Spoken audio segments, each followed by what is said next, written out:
Welcome to the Phil Steele Plus Tour with selections for October the 29th, 2021. Up for you today. Can you believe it's already week 9 of the football season?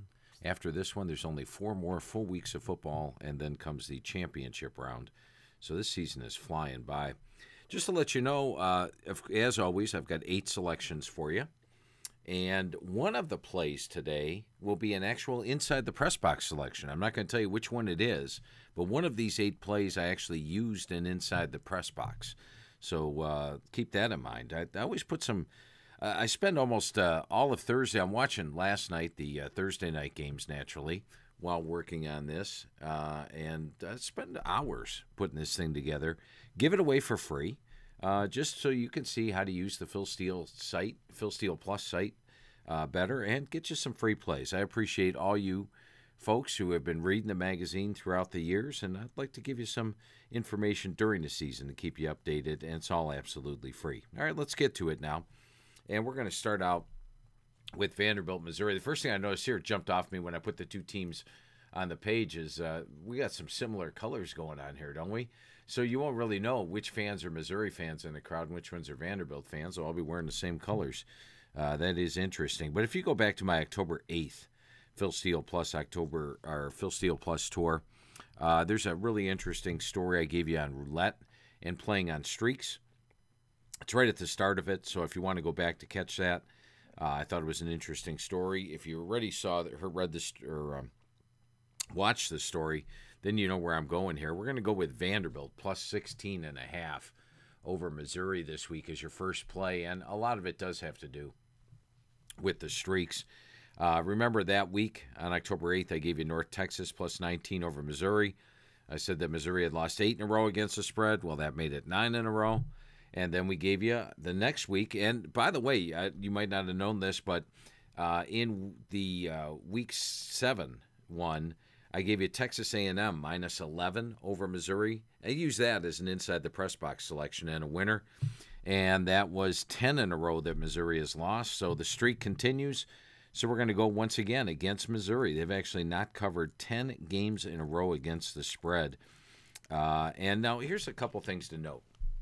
You go back and look at Vanderbilt. They are a very poor home favorite. And the reason is, if you watched that Mississippi State-Vanderbilt game here, you saw that Mississippi State actually had the crowd edge. In fact, I found it tough looking through the crowd to find very many Vanderbilt fans. It was mostly Mississippi State fans. If you go back to this Georgia game, which they had at home and lost 62-0, once again, it was a Georgia crowd. Georgia was 90% of the crowd. Vanderbilt had very few fans. But Missouri doesn't travel all that well. They don't travel like Mississippi State and Georgia. So I think Vanderbilt might actually have a crowd edge here at home, which is rare for them in SEC play. So I think that's an advantage as well. Now we take a look and see that Vanderbilt's actually playing decent football at times. They went into South Carolina 21-20.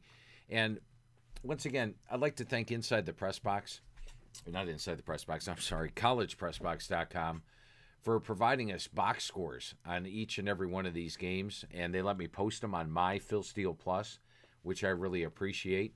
But if you go back and look at the box score of that game, by the way, I go through every single play of every game every week. I mean, this is what I do, guys.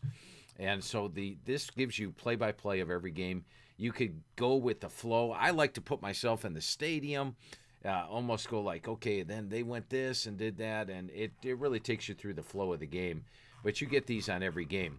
If you want the quick analysis how the game went, just come right here to the top. It gives you the drive-by drive right here.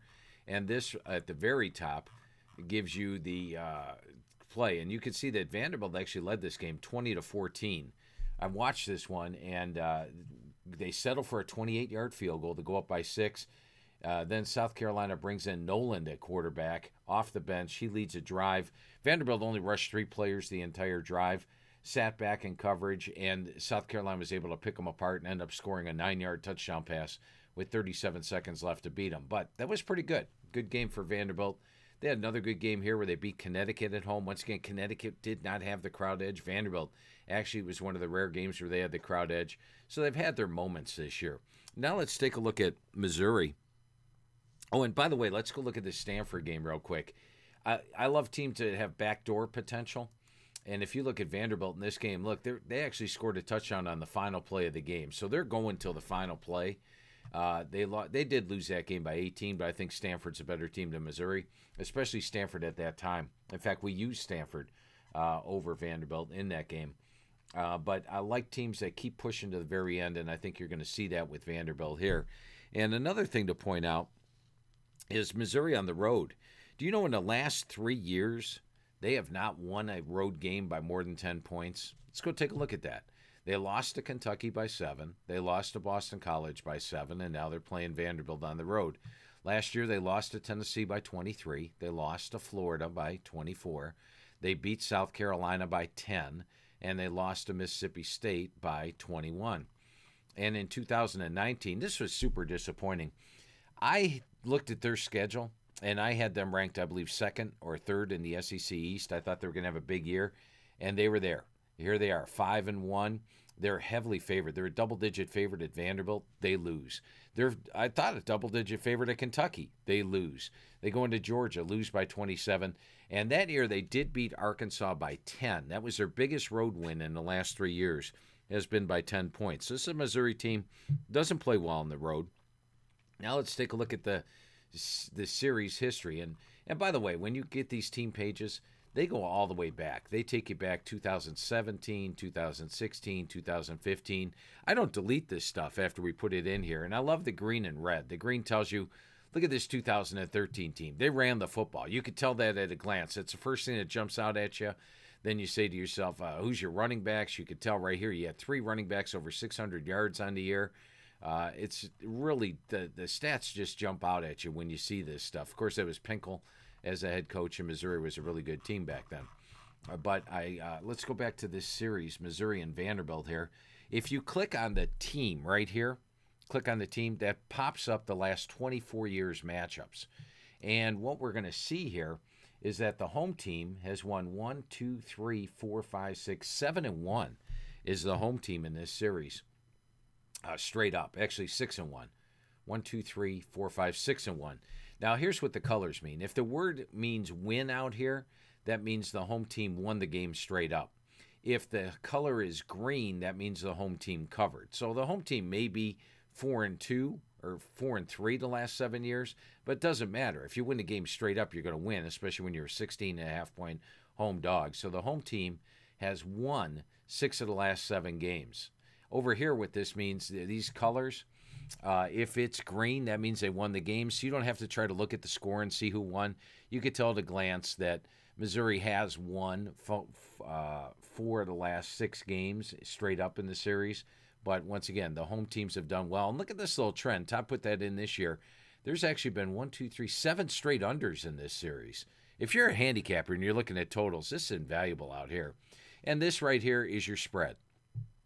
Red means that you did not cover. Green means that you did cover.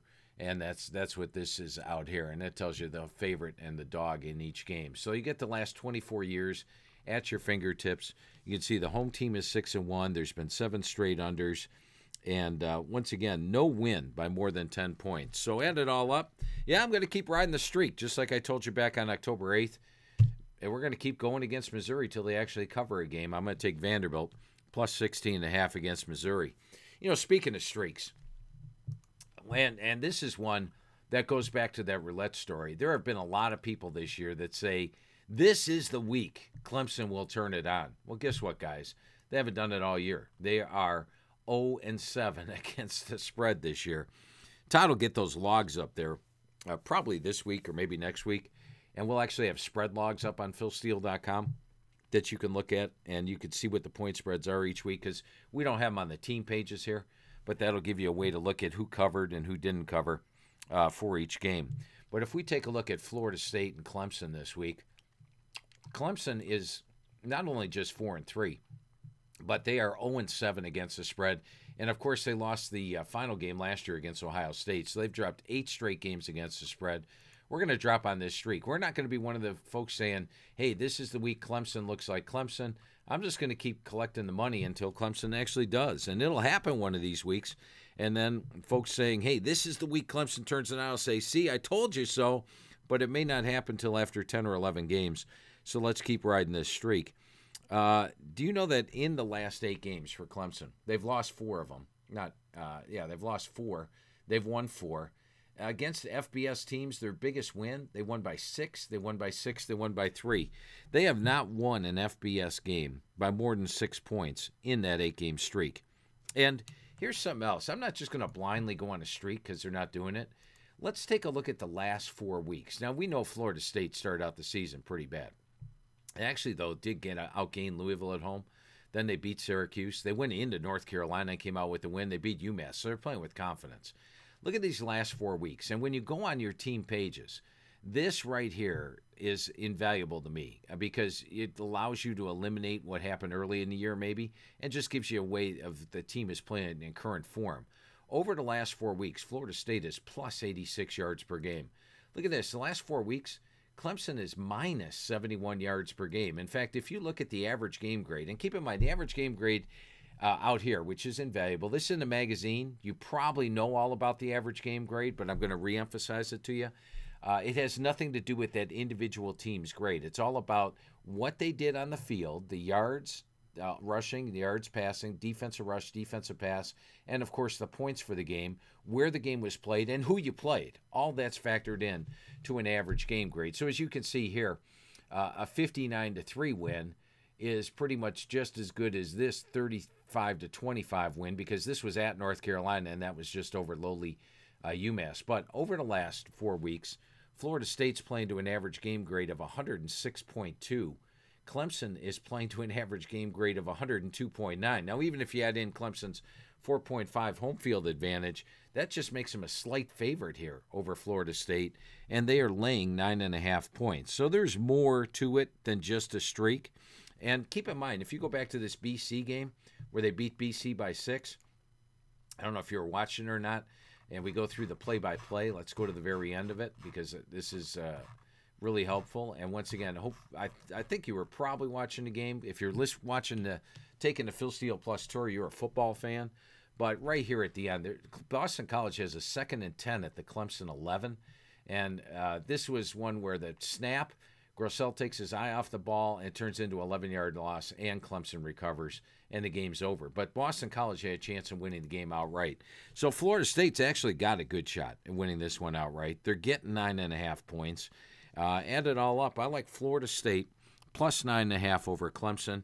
We're going to ride that 8-game losing streak for Clemson. All right, got a couple more games. Well, I got 8 games for you today. We're going to take a look at the Boston College-Syracuse game this week.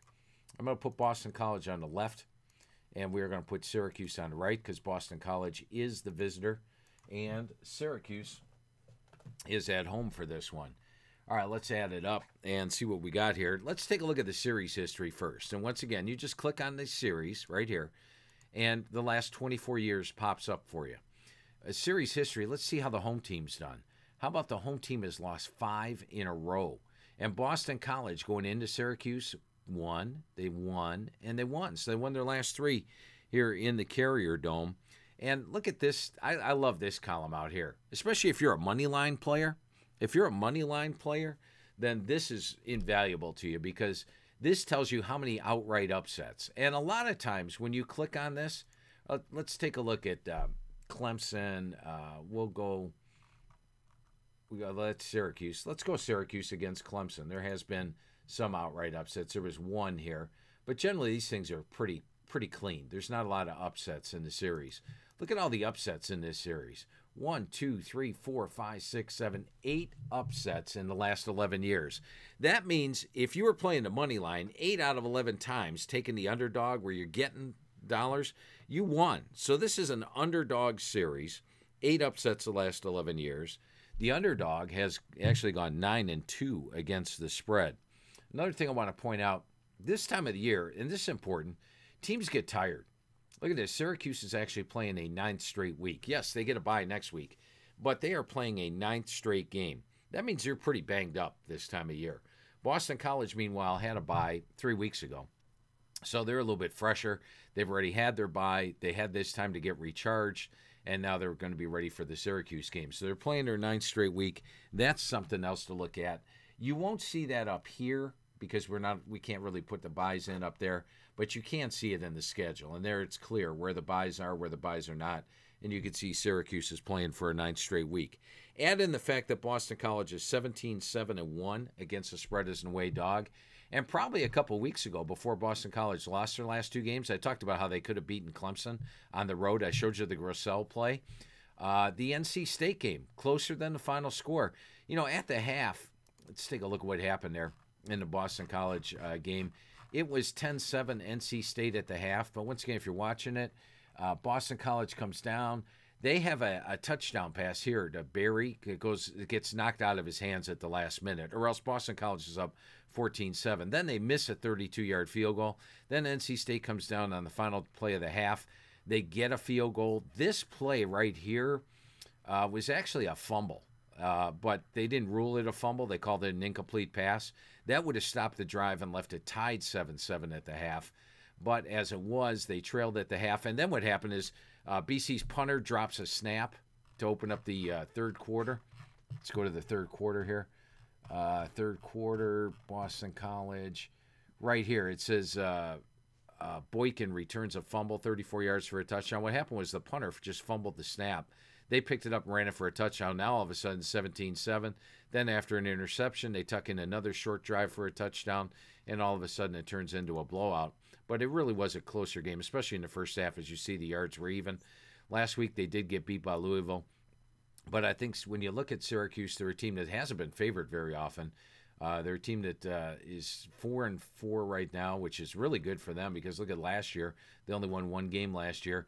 It's pretty rare air for them to be a 6.5-point favorite over an FBS team. I like Boston College plus 6.5 over Syracuse. And as I showed you with the last 24-year history, don't be surprised if there's an upset. This might be a good play in the money line as well with BC. I'm going to take you through one more game, then I'm going to take a little break. Todd has actually figured out a way to splice these things together so I can do them in half and half, and then I don't lose my voice in the second half of it. So I'm going to venture into the FCS world here. We're going to take a look at an FCS game before I get to my final 4 games. And we're going to take a look at Yale and Columbia. And Yale's the home team here. Columbia's on the left. I'm going to put them over here.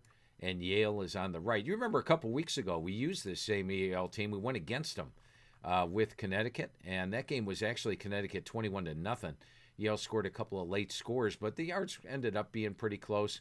And I got to be honest with you, I watched the game. I watch a lot of games, guys. Got 12 TVs in front of me. And I was able to watch the Yale-Connecticut game. And as good as I felt about Connecticut the majority of the game, Yale did impress me. They did move the ball a good portion of the game. So I came away impressed with Yale. Now, first of all, I'm going to tell you, when I look at these games, I don't have time to watch all the FCS games on a weekly basis. I don't have time to stay up to date on the FCS teams on a weekly basis. Phil Steele Plus allows me to become an instant expert on each team. So what I do is I have 8 sets of power ratings for the FCS, and I sort them out by the line, and I come up with the ones that have the best chance of being a play, the ones that most of the power ratings are saying, hey, this team has got a good chance. Then I delve into it on Thursday night. So my computer said Yale's going to win this game 28-18. Yale's going to have a 411 to 257-yard edge. Now, that jumped out at me because Yale's a 1.5-point favorite in this game. So that made me look at it. So I look at it this way. You go back to 2019. Yale's a 9-1 team. Columbia's a 3-8 team. So Yale was a much better team in 2019. Now, in the FCS, if you want to become an instant expert, we have a write-up on every team. It's like having a FCS magazine in your hands every week because here's the complete write-up on Yale. And what we find out about Yale when you get to the final line is that Yale has got 11 starters back, 4 on offense, 7 on defense, and they got their quarterback back as well. So they've got 11 starters back. Let's see what Columbia's got from last year's bad team. And we see that Columbia's got 10 starters back, and they've got a brand new quarterback. So you've got a more experienced Yale team from 2019 that went 9-1, and meanwhile Columbia was 3-8. So if you base it just on that, you had to think coming into the year, Yale would probably be about a 14-point favorite in this game. You look at what they did in 2019. Remember, the Ivy League didn't play last year. Yale did play Columbia and beat them 45-10. Not only beat them 45-10, they had a 580 to 193 yard edge. So that was a pretty impressive game. And once again, they have more starters coming back. So now I'm liking it even more. Now we take a look at the AGG, which is the average game grade. And once again, the average game grade I find invaluable. It has nothing to do with Yale's starting number, nothing to do with Columbia's starting number, only how they played this year. Yale's playing to a 65.9, even though they're 3-3. Look at their losses. Holy Cross, Dartmouth on the road, which was close, and they outgained Dartmouth in that game. They were -1 in turnovers. And then the Connecticut game, which I talked about. And Connecticut's a better team than they're an FBS team. They're not an FCS team, especially an FCS Ivy League team. Meanwhile, Columbia's lost, beat Marist, we went against Marist last week, as you recall, Georgetown, and they did beat Dartmouth, but they were actually outgained in that game by 23 yards. So that tells me there was something a little fluky going on there. So the average game grade says Yale by 11.4. Like it even more. I just talked about the schedule. And once again, watching the Connecticut game, I came impressed with Yale. Now we take a look at how they're doing in Ivy League play. While we've got a lot of green over here, in Ivy League play, Columbia's plus 13 yards per game. They only have 289 yards offense. Meanwhile, Yale's plus 105 yards per game. So, they may be 1-1, but they're plus 105 yards per game in Ivy League play. I like that. And you look at their rush defense. Really, to win, I think Columbia is at their best when they have green over here. Yale's got a very good rush defense. Look at this in Ivy League play, allowing 92 yards per game, 2.9 yards per carry. And then we take a look at Yale in the quarterback situation. They have brought in Nolan Grooms recently, and he took most of the snaps in the last game, against Penn, which they won 42-28. The thing about Grooms, let's go back to the Yale page. The thing about Grooms here is that he is a dual threat quarterback. Look at this. 16 carries, 113 yards. He ran for 67 yards against UConn.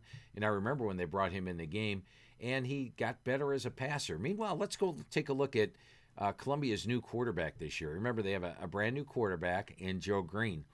Joe Green started out the year great. And I think we saw this with Marshall's quarterback last year. Remember, Marshall's quarterback started out tremendously, but over the last 4 games, I believe he had a negative ratio, something like 4-8. You know what? Let's go back and I don't want to speculate. You have all this at your fingertips with Phil Steele Plus. Let's go look it up. Let's go to Marshall. We see that this year Grant Wells has a 10-10 ratio. Let's go take a look at last year. Just click on the individual player stats. This takes you through every game last year. Grant Wells had that great start. Everybody was talking about his potential Heisman, especially after this. 8-0 right here. And he had 4-0 here. But look at this. 0-5, 2-0, 0-0. So in his last 3 games, he had a 2-5 ratio. And it's carried over this year. This great ratio that he had last year sort of tallied off at the end of last year. And now it's just 10-10 this year. We're seeing the same thing out of Joe Green. He had 1-0, 1-0 on the ratio. Oh, no, actually, it's a different game I'm looking at. Joe Green's got a 4-1 ratio. He's only got 4 touchdown passes. You know what? In the second half of this one, when I talk about the Richmond, New Hampshire game, I'm getting my games mixed up here. We'll talk about the quarterback in that one. Joe Green's been pretty consistent all year. He's got 4 touchdowns and 1 interception. They need to run the ball to win. They need to have games by Dante Miller here with 136, 187 to really have their best success, and Yale's got a good run defense. So I think Yale's a better team. I'm surprised they're -1.5. All my computer numbers say play Yale. We're going to go with Yale, and that stuff I just went through with Marshall, keep that in the back of your head because I'm going to talk about that when we get to the second FCS game in the second half of this tape. So I'm going to take a quick break, let my voice refresh, then we'll finish off the final 4 games. You won't have any interruption. Todd's going to splice it in right here. All right, here we go with the second half, and let's start with Oklahoma and Texas Tech. Reminder, 8 plays. One of them is an actual inside the press box play this week, and we're going to take a look at this one here, Texas Tech and Oklahoma. And what we have here is, first of all, I am shocked that they fired Matt Wells. 5-3. You know, Matt Wells got hired just 3 years ago. He had a COVID year here, and he's only halfway through basically his second season. and they let him go.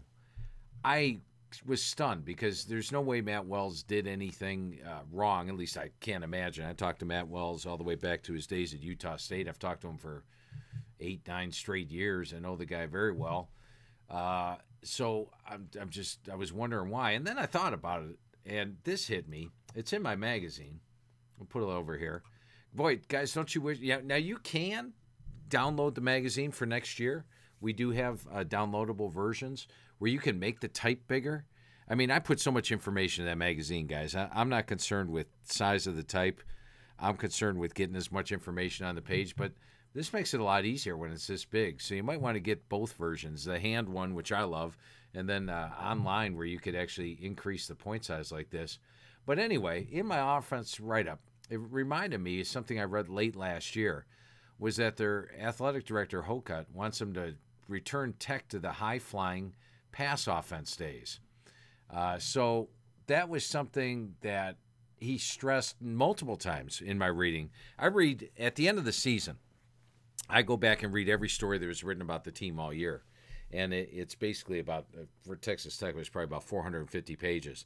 And there was probably multiple stories about him wanting a more pass-happy offense. And I only thought about it when I was breaking down this game. I break down every game every week, and I put the two teams side by side. Look at this. You have the great numbers here, and now all of a sudden here you only have 25 passes and 19 passes.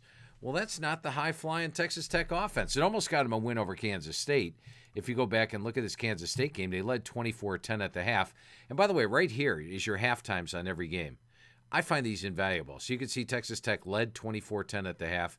They had a 203 to 157-yard edge. If you want to check the box score, you can, but this tells you they led Kansas 24-0 at the half. They were really out of the TCU game. They led West Virginia 17-0 at the half. They were blown out by Texas at the half. So you could see all that. And when you go in here to the last 40-plus years, Todd still got, you know what? I bet you next year Todd will have last 45-plus years because all of them will have 45 years. This takes you all the way back to 1976. Every spread on every game for the last 45 years is at your fingertips with Phil Steele Plus. Plus, here's your coaches. Spike Dykes was the coach. Mike Leach was the coach. You wonder if they're going to go back to Sonny Dykes, his son. Sonny Dykes having some pretty good success at SMU. Look at this. Spike Dykes, Sonny Dykes. Anyway, let's go back to here. Tommy Tuberville, Cliff Kingsbury, Matt Wells. Matt Wells comes in. This is a COVID year, and he's halfway through this year. But I brought you over here because I wanted to show you the halftimes. We started charting halftimes on every game here in 2003, or 2004, I should say. They're right here. So you have the halftime on every single game right here, and that's since 2004. So you're looking at 16, 17 years of halftimes. And we also started putting totals. Now, you may not know this. A lot of you haven't been following football as long. I'm sure a lot of you are younger. But back in the 70s and 80s, they didn't have totals. Totals was something they started like in 1998, and they only did it on like 4 games a week, the TV games. And they did the same thing for a couple of years. And then finally here, they started putting totals on every game. I have totals back here, but it'd look dumb to have a couple of totals in here and the rest of the games not have totals. So we started charting totals back in 2003 with every game here on the list. So you actually have 5, 10, 15, 18 years of totals on every game at your fingertips.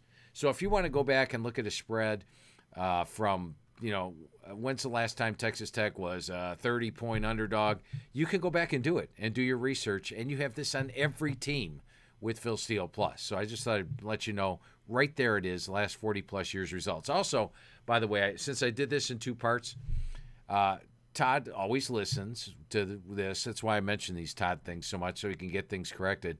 But if you go to the homepage and you click right here on FBS info, and you can click right here on college ATS logs and click on college football logs. Look at this. Now we have our spreads on every game, and these are at your fingertips, easy to read, and tells you. And here, this win-loss is not who won or lost the game. It's who won or lost the game against the spread. So when we talk about Clemson, I can go back and show you now. Loss, loss, loss, loss, loss. When we talk about Missouri, we can flip ahead to Missouri over here, and we will see for them. Loss, loss, loss, loss, loss. You can get your streak finder really, really quick on these games by looking at the wins and losses on them. So it's right there. I just thought I'd show you that on the go to the homepage, click over here to FBS Info, and that's up and available. Thank you, Todd. Thank you for putting that up there. Let's get back to this Oklahoma-Texas Tech game. Once we're going to go to FBS Info team pages, we're putting Texas Tech on the left, Oklahoma on the right. And as mentioned, I am shocked they fired Matt Wells. I came up with a reason that I thought why, and then something else hit me thinking about that.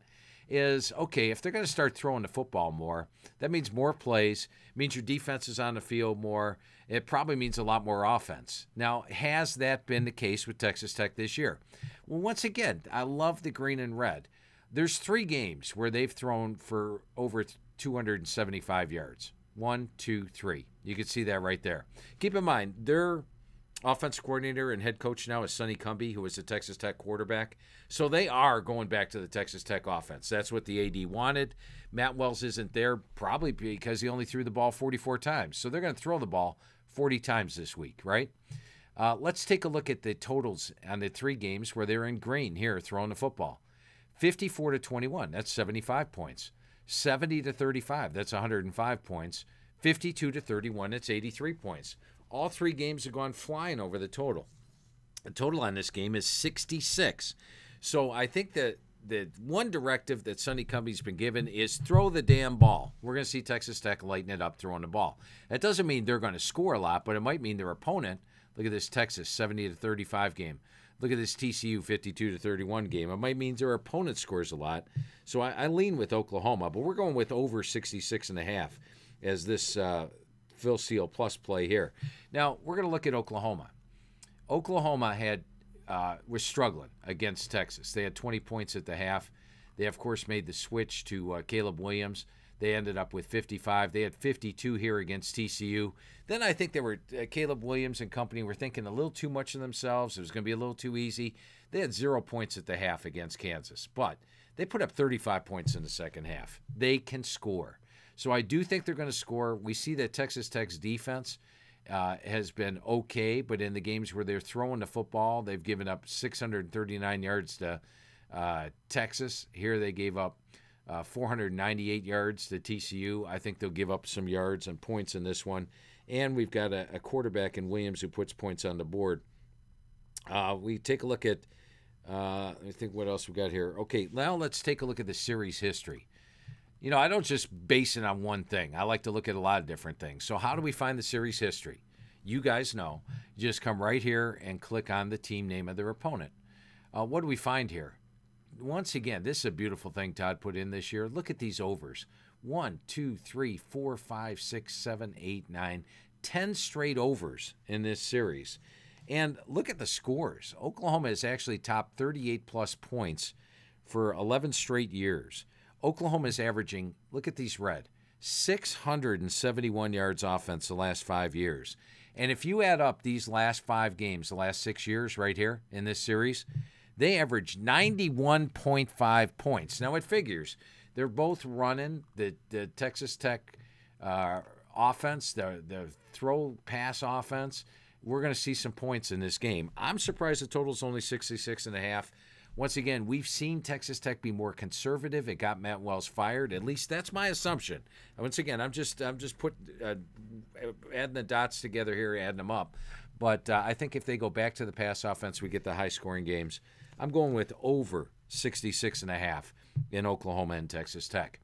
All right, let's go to UCF and Temple. And we're going to put Temple on the right. They're at home. We're going to put UCF on the left. They're on the road. Now, UCF got really banged up in this Louisville game. I mean, really banged up. They lost Dylan Gabriel, as you know. Now, right here, what I'm showing you Dylan Gabriel played in this game against Cincinnati. That'll get corrected. That just got typed in wrong. Todd will have that corrected by the time you view this up. In fact, if you are a Phil Steele Plus member, check it out when you're watching this video. Make sure Todd got that updated. If you didn't, tweet it out and let me know.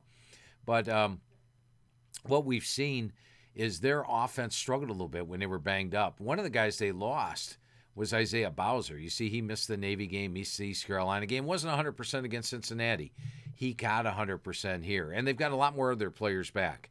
I think they were missing like 8 or 9 players. They've got 6 or 7 of them back. So I think we're going to see a UCF team play better down the stretch. They did just beat Memphis 24-7. And now let's take a look at the last 4 years of this series. Click right here on Temple. And we see that UCF has won the last 4 games in this series. And not only won them, they've won them by 26.2 points per game. Don't worry, I did the math last night. Temple is, if you look at Temple this year, they have beaten Akron, which is a weak MAC team, and they've beaten Wagner. And the Memphis game, I'm still scratching my head over. They were down 17-0 in that game, made a big rally, came back and won the game by 3. But their other 4 games against real competition, AAC or Power 5, they lost to Rutgers by 47. They lost to Boston College by 25. They lost to Cincinnati by 49. And they lost to USF last week by 20. And USF just played last night. By the way, I had Inside the Press Box play on East Carolina, so that's why I'm in a good mood this morning. So it was a nice win for East Carolina over USF. But I was impressed with USF, what they did last night. Todd will have their stats from yesterday up, but they really dominated Temple. This is a team that had won 1 game all year, Florida A&M. But they had a 526 to 231 yard edge. Look at their defense. Their defense was horrific. Even gave up 380 yards to Florida A&M. They held Temple to 231. So they were huge season bests. Temple has really struggled. And look at Temple here in conference play. They're allowing opponents 115 yards above their season average. They're averaging 88 yards below what opponents normally allow. This is not a good Temple team. They're not playing well. They're only a 10.5-point dog. UCF has got the series history where they've won these things by an average of 26.2 points per game. And let's go take a look at the AGGs. That's always something fun to look at. And it gives you not only the regular power ratings, but it gives you a really good power rating to use. Temple's playing to an 80.2 AGG, and UCF is playing to an 86.2. But now let's look at the last 4 weeks, and it gets even better. If you look at the last 4 weeks, UCF is playing to a 94.5. Oh, no, wait a minute, that's South Florida. Let's go take a look at UCF. Sorry about that. UCF on the season is playing to a 99.6. They're playing to an 80.2. If you look at the last 4 weeks, they are only playing at 96, but they're only playing at a 78.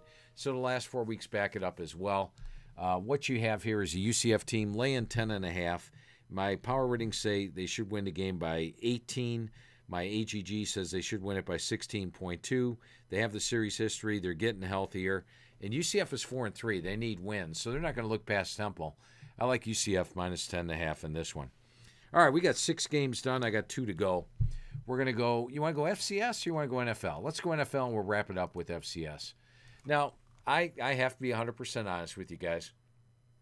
I don't follow the NFL anywhere near like I follow college football. In fact, on Sundays, I'm usually watching games from college football as opposed to the NFL games. Now, I do have an NFL writer for Inside the Press Box who's 9-5 this year. I'd like to thank Sean for that. He's doing a really good job. And I look at the write-ups, and then I come up with and pick one here for Phil Steele Plus. But I gotta be honest with you guys, I'm a college football guy. I'm watching tape. I'm college football 24/7. But naturally, I know the NFL, and I watch the highlights of the NFL on ESPN. We're going to take a look at the Seattle against Jacksonville game. The first thing, being a guy that doesn't watch the NFL a lot, I know Seattle's struggling, and they don't have Russell Wilson, but they're actually 2-0 against the spread with Geno Smith as starting quarterback. Once again, we can come over here and take a look at the homepage. And if you go to the homepage, and we can click on the NFL info, and let's see if those logs are here. Here they are, NFL logs. Let's see how Seattle's done with Geno Smith as the quarterback. +5 cover, +4 cover. I like that. So they're 2-0 with Geno Smith as the starting quarterback. They are taking on Jacksonville this week. I was surprised the line's 3.5 in this game because Jacksonville is not a good team. Yeah, they beat Miami in London. That'll happen. And Miami's not a good team, and they beat them in London. Other than that, they've lost all their games. This is a Seattle team that will get Russell Wilson back at some time. They cannot afford to. They've got Green Bay on deck and Arizona on deck. This is an absolute must-win. They cannot fall to 2-8 when Russell Wilson gets back because they won't be able to make the playoffs. They're playing in the best division in college football. They're playing those teams. They've played Indianapolis. They played Tennessee. Minnesota, better in their record. San Francisco, the Rams, Pittsburgh, New Orleans. They haven't played a weak team all year. They finally are. Thank you. Meanwhile, Jacksonville has played a lighter schedule. They played Houston. They played Miami. So they've played the tougher schedule this year. Seattle has. They're at home. And a couple other things here. Jacksonville hasn't won a road game since 2019. They did not win a single road game last year. They lost to Atlanta. Here they beat Oakland 20-16. They had lost the previous two. So they're a team that doesn't do well on the road. They're coming back off their first win of the season. Most folks think they're the worst team in the NFL. Geno Smith is 2-0 against the spread. They've taken on the tougher schedule. And then how does Seattle do when they're playing at home off a home loss? Went back and did the research. They are 5-1 straight up and against the spread. I'll give you an example from last year. Let's go find a home loss. And once again, green means you won the game. Red means you lost the game. So here's a home loss against the Giants. Then they play the Jets the next week, home. They win 40-3. Well, the Jets are a bad team. Oh, guess what? Jacksonville's a bad team. And no, Russell Wilson is not your quarterback. But once again, Geno Smith 2-0 against the spread. So, they're strong at home off a home loss. They're playing a weak team. They must win the game. And they're only laying 3.5. I'm going to take Seattle in this one over Jacksonville as the NFL play. All right, let's move on to the final game this week. And we're going to go back to the FCS. And the fascinating thing for me is I don't follow the FCS. I may watch a game if I put a play on it here on Phil Steele Plus, and I do have access to those, and I watch them. I watched last week's Moorhead Marist game, which Moorhead won, which was very nice, very enjoyable game. But when you come on Phil Steele Plus, you become an instant expert on these teams.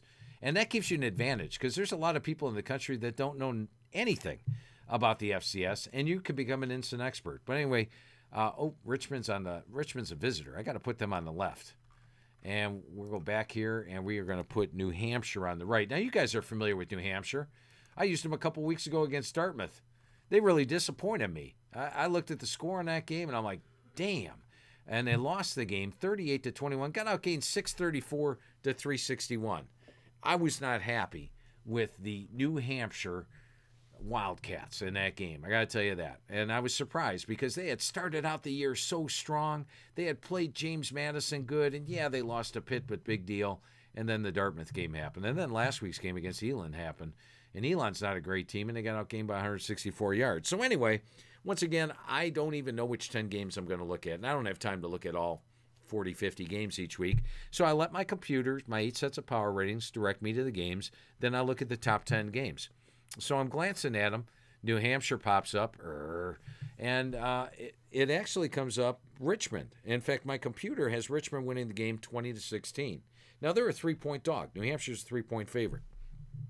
My computer, more importantly, has Richmond with a 377 to 266 yard edge. So right there, I'm liking the game. So now let's go ahead and flop the two teams side by side like I did last night and see if there's anything there. See if there's more than just numbers on the game. All right, I told you about the quarterbacks before, and I blew it. I was talking about the wrong game. If we take a look here at the quarterbacks for Richmond, Joe Mancuso's a brand-new quarterback this year. Or no, he did quarterback last year. He has 6-1 ratio. Not Richmond. I'm sorry. We're over here at New Hampshire is the one I want to look at. All right, we're over here at New Hampshire. They have a brand-new quarterback this year. This is one reason I like these guys. Mancuso's been their starting quarterback the last 3 years, so they have a veteran quarterback, been there, done that. These guys had Max Brosmar last year. And once again, I'm not an expert on New Hampshire, but yeah, I read this over here last night. Find out about New Hampshire, all about them right here. And it's all in there. You can read about the history of the team, but you could see at a glance they lost their quarterback. All right, so Brett Edwards. They had a great start, right? Brett Edwards had a 7-0 ratio right here. Remember when I talked to you about the Marshall quarterback? Look at this, 1-1, 1-1, 0-1, 1-1. He's got a 3-4 ratio the last 4 games. So maybe this was more of a mirage early in the season, and maybe this is who he is. We see what's happening with Marshall's quarterback this year. He's got a 10-10 ratio. Once again, we got a veteran quarterback over here in Joe Mancuso. All right, that's one thing to look at. Let's look at the AGG. Always something else to look at. I've got my computers one way of looking at it. The AGG's another. Richmond's playing to a 70.3 AGG. New Hampshire, 64.2. That says Richmond should be favored and they're a 3-point dog. But let's dive into this a little closer. Now, Richmond is on a 5-game losing streak, but they've actually been more impressive. In fact, if you look at the last 4 weeks, they're minus 54 yards per game, but they're playing to an average game grade of 74.4. These guys are minus 314 yards per week, and they are playing to an average game grade of 57.1. So if you look at the average game grades for the last 4 weeks, go ahead and even add 3. I usually add 2 point for the FCS for a home field advantage. It's on intimidating venues out there.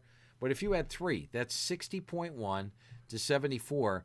That says Richmond should be a 14.3 point favorite. And once again, you have an underdog here.